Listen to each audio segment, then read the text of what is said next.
วัสดีค่ะใครๆก็เข้าครัววันนี้นะคะแนนมีเมนูราดหน้าสไตล์จีนมาฝากค่ะนั่นก็คือเมนูโกยซีหมี่ค่ะเดี๋ยวเราไปดูส่วนผสมและวิธีการทำกันก่อนเลยค่ะว่ามีอะไรบ้างส่วนผสมของเมนูโกยซีหมี่นะคะก็จะมีน้ำซุปเส้นหมี่เหลืองค่ะเนื้อไก่เห็ดหอมหน่อไม้ลวกกุยช่ายขาวแครอทแป้งมันน้ำเปล่าค่ะน้ำมันหอยซีอิ๊วขาวน้ำมันงาผักชีน้ำตาลทรายและพริกไทยค่ะส่วนผสมครบแล้วไปลงมือทำกันเลยค่ะเรามาเริ่มขั้นตอนแรกของเมนูโกยซีหมี่กันเลยนะคะเริ่มจากเราจะเอาตัวบะหมี่เหลืองนะคะไปผัดในน้ำมันให้มัน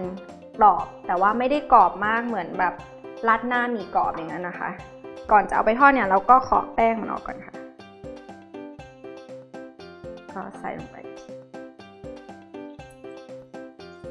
ทำให้มันเป็นเพลๆอะค่ะ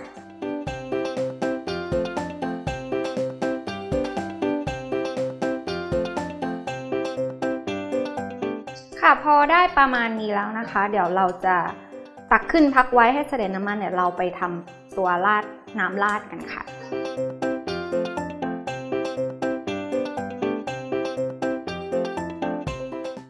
เรามาเริ่มทำน้ำราดโกยซีหมี่กันเลยนะคะเริ่มจากตั้งกระทะนะคะใส่น้ำมันรอให้ร้อนนะคะแล้วก็ใส่เห็ดลงไปผัดค่ะ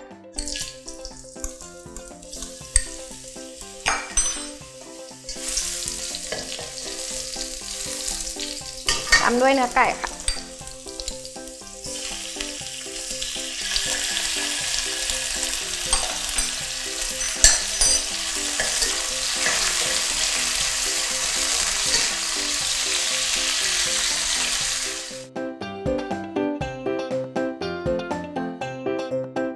พอไก่เริ่มสุกนะคะแล้วก็ใส่หน่อไม้ลงไปค่ะ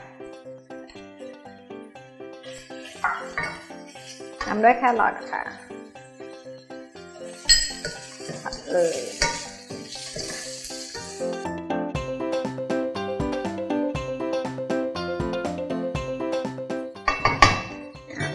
ปรุงรสกันค่ะซีอิ๊วขาว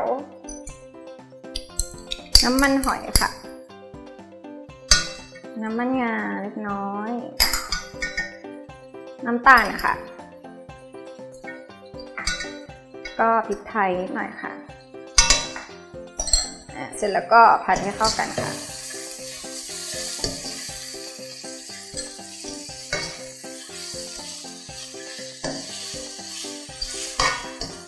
พอเข้ากันดีแล้วนะคะเราก็ใส่น้ำซุปค่ะ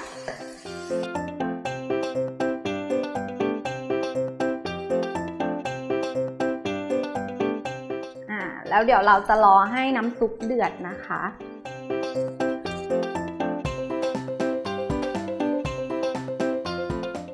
ระหว่างที่เรารอน้ำซุปเดือดนะคะเราจะมาผสมแป้งมันกับน้ำรอไว้นะคะเพื่อทำให้ตัวน้ำราดของเราข้นขึ้นค่ะ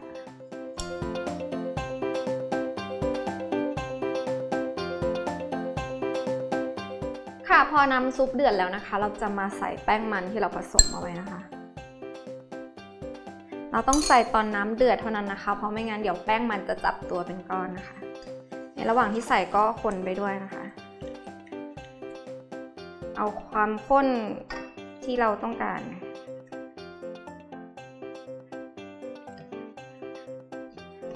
ก็จะได้ประมาณนี้ค่ะพอคนแล้วก็ใส่กุ้ยช่ายขาวลงไปค่ะคนให้เข้ากันสักหน่อยค่ะเสร็จเรียบร้อยแล้วค่ะเดี๋ยวเราเอาไปราดบน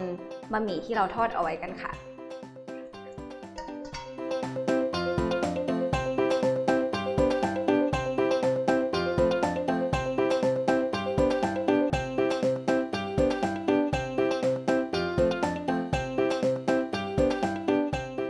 เราตักใส่จานเสร็จเรียบร้อยแล้วนะคะเดี๋ยวเรามาโรยหน้านิดนึงด้วยพริกไทยค่ะเพิ่มความหอมแล้วก็โปะด้วยผ ผักชีค่ะจะเรียบร้อยแล้วค่ะสำหรับเมนูโกยซีหมี่นะคะเป็นราดหน้าสไตล์จีนๆนะคะซึ่งทำง่ายๆมากๆเลยสำหรับสูตรและวิธีการทำนะคะสามารถติดตามชมได้ทาง foodtravel.tv ค่ะสำหรับวันนี้นันไปก่อนสวัสดีค่ะ